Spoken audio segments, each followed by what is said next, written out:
Hello बच्चों, चलो question पढ़ते हैं। For question two statements are given, one labelled as assertion and other labeled as reason. Select the correct answer to these questions from the codes A, B, C and D as given below. A. Both A and R are true and R is correct explanation of A. Both A and R are true but R is not correct explanation of A.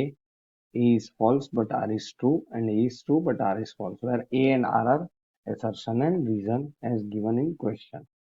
चलो बेटा, assertion क्या है पहले समझ लेते हैं। 220 volt AC implies E0 is equal to 220 volt and AC values are virtual values।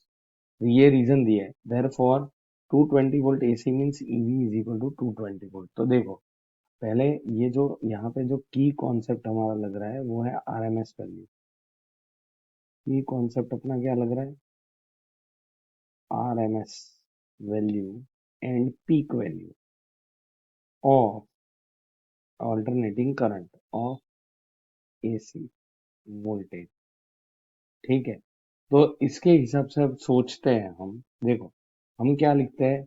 हम V is equal to V0 sine omega t ऐसा लिखते हैं। तो यहाँ पे ये V0 क्या बताता है? पीक वोल्टेज बताता है। ठीक है, ये पीक वोल्टेज होता है। अब नॉर्मली जब हम बात करते हैं वर्चुअल वैल्यूज की, तो वर्चुअल वैल्यूज या वी जो है वो क्या होगा? वो होगा V0/√2। तो अब मान लो कि 220 वोल्ट जो है वो हमारा वर्चुअल वैल्यू है। 220√2 will be your final peak voltage. तो पीक वोल्टेज हमेशा क्या होता है? Peak voltage is always greater than virtual value, यानी V0 is always greater than VV। तो यहाँ पे E0 is equal to 220 volt जो है वो एक्चुअली पीक वैल्यू होती है। ये पीक वैल्यू नहीं होती है, ये हमेशा क्या होती है? ये 220 वोल्ट वर्चुअल वैल्यू होती है। ठीक है, ऐसे जब लिखते हैं तो ये दिस इज वर्चुअल वैल्यू, तो ये मेरा फॉल्स हो जाएगा, एसर्शन फॉल्स हुआ। लेकिन यहाँ पे जो ये लिखा है इन्होंने, ये ट्रू है। ठीक है, यहाँ पे हम लिखेंगे ट्रू।